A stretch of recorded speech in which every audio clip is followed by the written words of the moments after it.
The sound of laughter lingered in the air, sharp and hollow, bouncing off the marble walls of the bank like something alive. It was the kind of laughter that didn't come from joy, it came from pride, from the satisfaction of seeing someone beneath you squirm. But Elijah Turner didn't squirm. He just stood there, still and quiet, with the sun from the open glass doors painting his shoulders gold.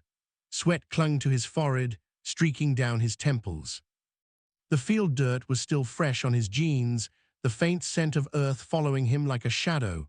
He looked out of place in that polished lobby filled with the scent of leather briefcases and cologne, but he didn't lower his gaze. His eyes stayed calm, patient.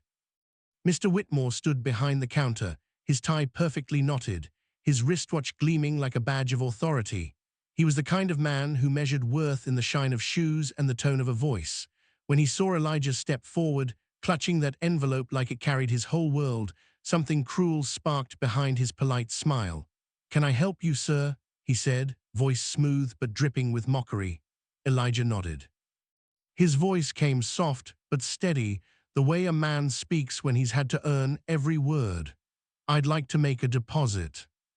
Whitmore tilted his head, eyes darting down to Elijah's boots scuffed, faded, the soles thinning from years of walking behind a plow. "A deposit," he repeated, almost laughing. "We don't handle loose change here." A couple of tellers chuckled, trying to hide their smiles behind their manicured hands. One of them whispered something and another snorted. The air grew heavier, the kind of silence that doesn't stay silent, it hums with humiliation. But Elijah didn't blink. He didn't defend himself. He just placed the envelope on the counter, slow and deliberate. It was folded with care, edges pressed flat. His hands, rough from labor, trembled only slightly as he let it go. "It's all here," he said quietly, "everything I've worked for." Whitmore sighed dramatically, as if this were a waste of his time. He reached for the envelope with the exaggerated grace of a man who wanted to show everyone he was above the moment. "All right then," he said, the corners of his lips twitching. "Let's see what we've got." The paper made a soft sound as it unfolded, one that somehow cut through the room's hush. Whitmore's smirk deepened as he looked down, but then something happened. His brow furrowed, the smirk froze. His eyes flicked to the numbers again, then again, as if his mind refused to believe what it saw. His throat tightened. The room seemed to shrink. The whispering stopped. Even the air felt still. Inside that envelope wasn't a handful of dollar bills. It was a check with more zeros than anyone in that room had ever seen attached to Elijah Turner's name. 7 figures. Whitmore's fingers trembled now, the same way Elijah's had moments before. The veins in his neck stiffened. He looked up, and for the first time he couldn't find his words. Is this yours?" he managed to ask. Elijah nodded once. His face was calm, almost kind. "Yes, sir," he said. "Sold my land last month. Oil company found something beneath it. Guess it was worth more than the dirt you thought it was." The silence that followed was thick enough to choke on. The tellers stared. One of them dropped a pen. Another looked down, ashamed. That mocking laughter, the one that had filled the lobby just minutes ago, was gone now, replaced by a quiet that cut even deeper. Elijah stood there, tall and still, watching the man behind the counter struggle to gather himself. Whitmore cleared his throat, fumbling for professionalism. "Well, Mr. Turner," he said, forcing a smile that didn't reach his eyes, "we'll be honored to handle your account." His tone had changed, so had his posture. Suddenly, he wasn't speaking to a poor farmer anymore. He was speaking to a man of wealth. Elijah's lips curved into a slow smile. "I appreciate that," he said softly, and his voice carried the weight of every insult swallowed, every slight endured. He turned his head slightly, his eyes meeting each teller in turn. The same people who had laughed at him now avoided his gaze. Whitmore shuffled papers, his face flushed with embarrassment. He pressed buttons, pretending to be busy, desperate to escape the shame burning through his chest. But Elijah didn't move. He just stood there, letting the moments stretch, letting them feel the power shift that had just taken place. Because this was more than money. This was dignity, reclaimed in front of the very people who had tried to take it. Finally, Whitmore pushed the deposit slip toward him. "We'll have this processed right away," he said quickly, his voice shaky. "If there's anything else you need, please don't hesitate to." Elijah cut him off with a gentle nod. "No rush," he said. "I've waited a long time to be treated right. I can wait a few minutes more." That sentence hung in the air like thunder before a storm.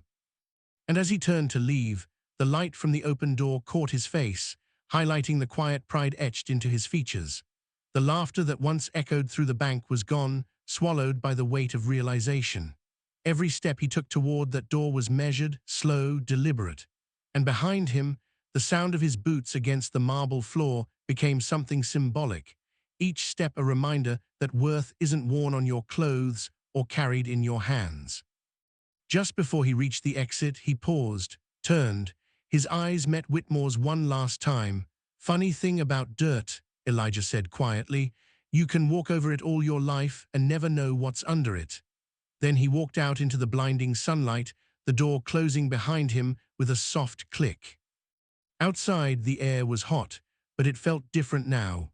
The same sun that once baked his skin as he plowed those fields now seemed to shine with a kind of justice.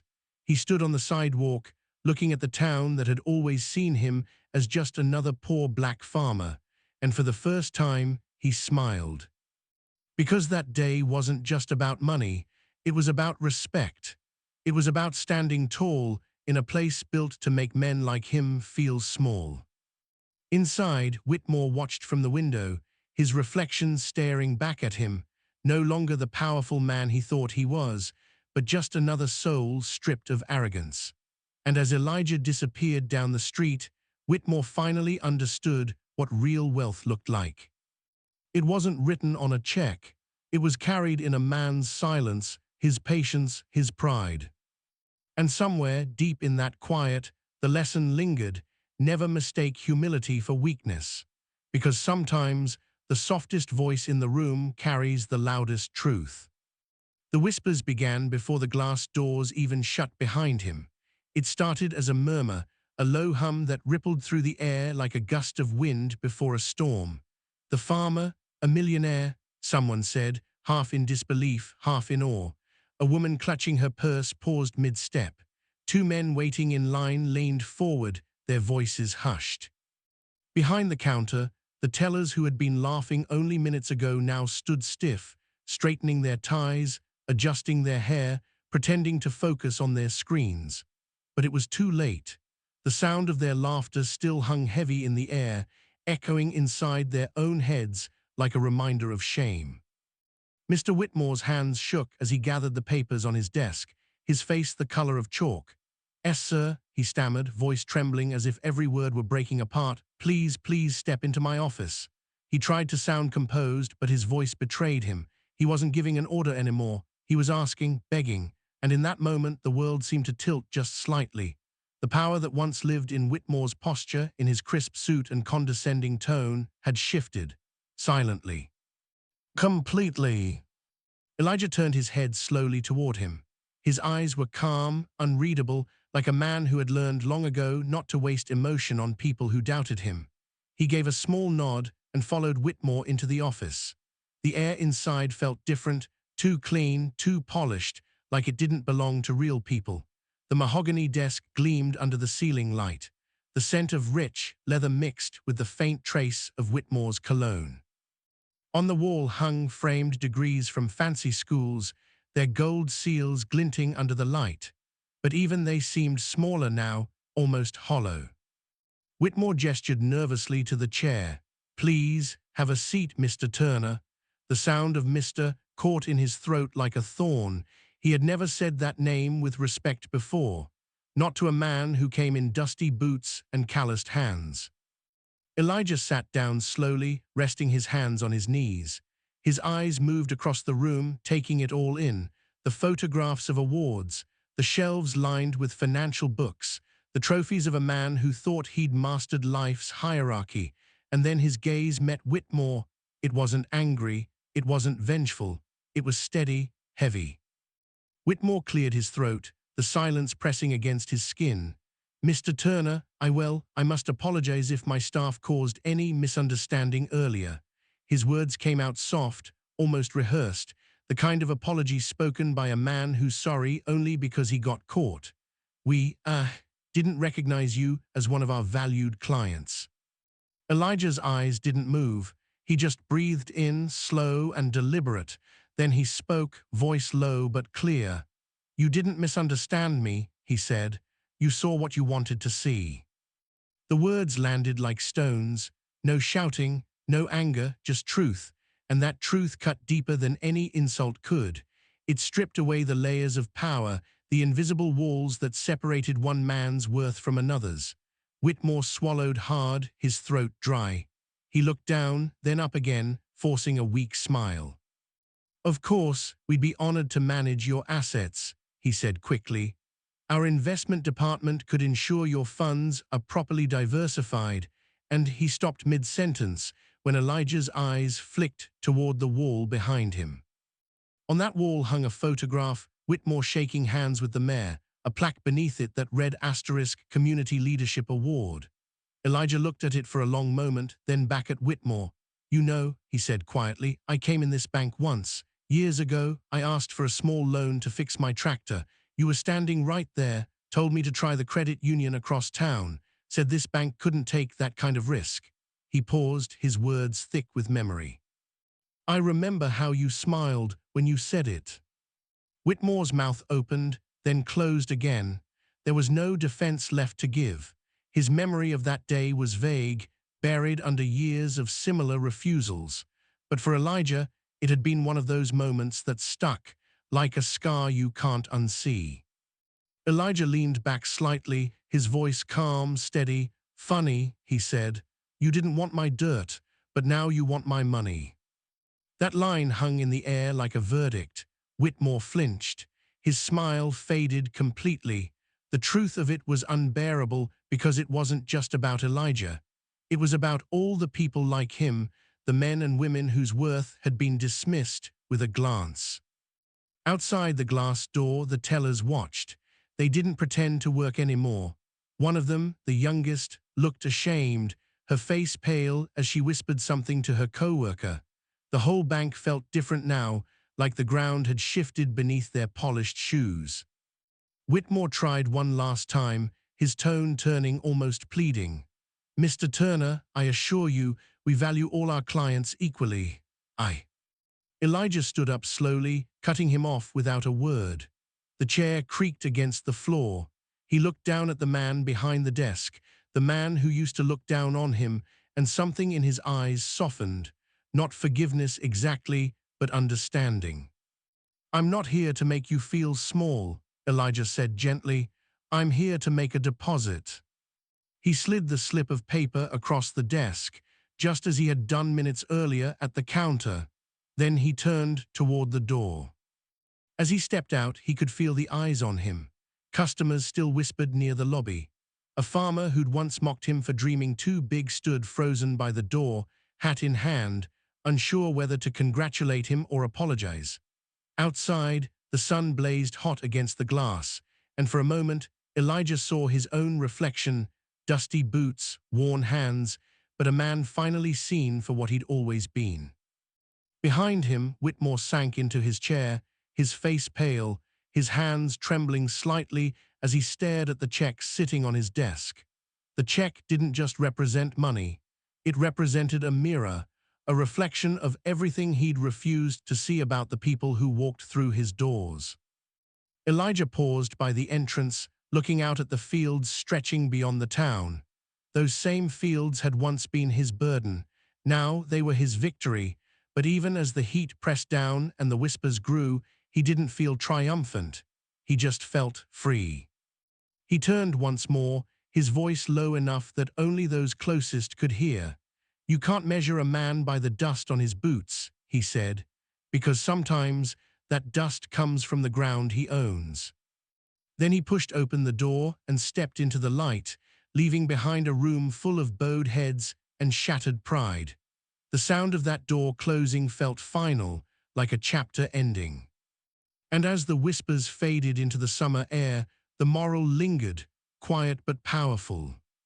Respect doesn't come from the money in your hands or the title on your wall. It comes from how you treat people when you think they have nothing to give. That day, in a small southern bank filled with marble floors and false smiles, every person learned that lesson the hard way. And Elijah Turner, once dismissed, once laughed at, walked away not just as a wealthy man, but as a free one. The phone rang in the quiet office, sharp and demanding. Mr. Whitmore picked it up, expecting routine chatter. But the voice on the other end was different, calm, firm, filled with a certainty that unsettled him. It was from corporate headquarters, a place where names and numbers mattered more than appearances or dusty boots. The words hit him like a punch to the gut. Elijah Turner wasn't just a customer. He was the majority shareholder in the Regional Agricultural Fund that financed their very bank. The very fund that kept the doors open, the computers running, the accounts alive. Whitmore's hand trembled, the receiver barely held to his ear as he absorbed the news. This wasn't a man who simply walked through their doors with a fat check. This was a man who had built an empire, acres of farmland stretching beyond the horizon, greenhouses glowing in the sunlight, contracts with suppliers and buyers that kept the whole town's economy breathing. And Elijah had done it all quietly, with no need to flash his wealth or seek anyone's approval. His success wasn't loud, it was steady. Built on sweat, patience, and relentless work. The realization crashed down on Whitmore like a storm tearing through a fragile house. The same man he had mocked, laughed at, dismissed with a smirk and a glance, he was not beneath Whitmore, he was above him in every way that mattered. The weight of shame settled deep in Whitmore's chest. It pressed down on his shoulders, made his breath shallow. He had looked at Elijah and seen dirt and dust. But Elijah had been looking at the ground beneath his own feet, and quietly, patiently, had risen far beyond it. Days passed, but the memory of that phone call stayed with Whitmore, twisting inside him like a knot that refused to loosen. And then Elijah came back, not as a man needing to prove himself, not as a man bent by hardship, but as a man who had already won. He entered the bank wearing a clean shirt, the kind of shirt that didn't need to hide anything. His steps were slow, measured, carrying a calm confidence that filled the room without a word. The chatter that once filled the halls had died down. The staff, from tellers to the manager, fell silent as Elijah walked toward the counter. There was no laughter now, no sneers, only silence, thick with respect and disbelief. Elijah's eyes swept across the faces before settling on the same spot where they had once mocked him. He placed another check on the counter, a quiet gesture loaded with meaning. The check was just a symbol, small compared to the empire behind it, but it spoke louder than any words could. He smiled politely, a smile that didn't need to say much but said everything. It spoke of hard-fought battles, of silent victories, and of a dignity that no amount of scorn could steal. Then he turned, moving toward the door as if the past week had been nothing more than a breeze. But before the glass door swung open, Elijah stopped. He looked back, eyes steady, voice low and clear. "You know," he said softly, "money changes a lot of things." His words hung in the air, heavy and still. The pause stretched long, like a breath held tight. "But it doesn't change character." That sentence was a stone dropped into a still pond, rippling across every heart in that room. Whitmore looked away, unable to meet the gaze that held the quiet power of truth. The man he had once dismissed was now the one teaching a lesson far greater than any balance sheet could hold. For once, power didn't roar, it whispered. And everyone heard it. Because dignity isn't something you buy or sell, it's something you carry in your silence, something you build every day with sweat and resilience, something no amount of money can erase or tarnish. In that small bank, on that quiet afternoon, the lesson was clear.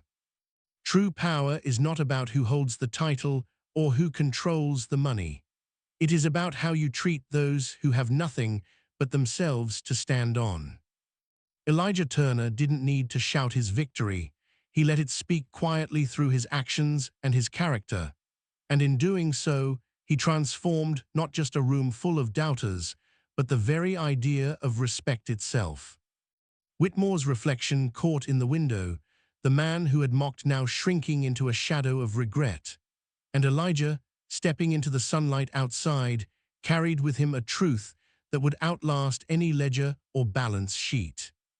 Because in the end, money can change hands, but it cannot buy a man's dignity. And that is the richest thing of all. The town was changing, but not with noise or fanfare. It was quiet, soft, like the first breath of dawn slipping across the fields. People began to notice things they hadn't before. The old barn at the edge of town, the one that had leaned and sagged for years, was fixed. New boards, strong beams, fresh paint. It stood proud again, not just a building but a symbol. The food bank shelves, once half empty and dusty, now overflowed with donations. Fresh vegetables, canned goods, bread. Someone had taken care of it. Elijah Turner's name was whispered, not with the sneers or doubts that had followed him before, but with respect. Scholarships were being awarded to local youth, children who once thought college was a dream too big to reach.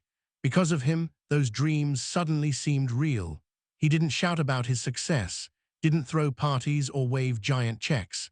He worked quietly, letting his actions speak where words had once failed. It was dignity he was restoring, not just his own, but the dignity of a town that had once ignored him, laughed at him, and looked the other way when he asked for a chance. The kind of dignity that money can't buy but can help heal. Meanwhile, the bank had changed too. The man who once stood tall behind the polished counter, Mr. Whitmore, was gone, not by choice. The board had replaced him after reports of discriminatory conduct reached ears that would no longer tolerate such ignorance. It was justice, slow but sure. When Elijah heard the news, there was no celebration, no gloating or satisfaction, just a simple nod, as if the universe had spoken in its own time and way. No words were needed. The silence carried the weight of victory. But life has a way of bringing people back to where they need to be. One afternoon, months later, the heavy oak door of Elijah's farm creaked open. Whitmore stepped inside, hat in hand, eyes lowered like a man carrying the weight of regret. The barn stood behind him, sturdy and bright in the sunlight, a silent witness to change. "I was wrong," Whitmore said quietly. His voice was soft, almost fragile. "I saw dirt, not depth, and I'm sorry." Elijah looked at him, studying the man who had once mocked him, judged him, dismissed him with a smile. The same man who had once held power over him now held only humility. There was a long pause, filled with the sounds of the wind through the tall grass and the distant call of birds. Then Elijah extended his hand, not with anger, but with understanding. "We all plant what we want to grow," he said, voice steady. "Some of us just forget that words are seeds too." Whitmore took the hand, and for a moment the past seemed to soften. The walls between them, built from years of pride, pain, and misunderstanding, began to crumble, replaced by something more human. As the sun dipped low behind the fields, painting the sky with oranges and purples, the two men stood side by side in silence. One was humbled, carrying the weight of lessons learned too late. The other stood whole, strong in his dignity, untouched by the judgments of others. That silence spoke volumes. It told a story of growth, of change, and of the power of humility. Because dignity is not measured by the dirt on a man's hands. It's measured by the honesty in his work. And respect, it costs nothing. But losing it can cost everything. In that quiet town, under the fading light of day, a truth settled softly into the hearts of all who witnessed it. No matter where you come from, no matter what they say, your worth is found in your truth. And sometimes, the greatest victories come not in loud declarations or grand gestures, but in the silence between two men who finally see each other.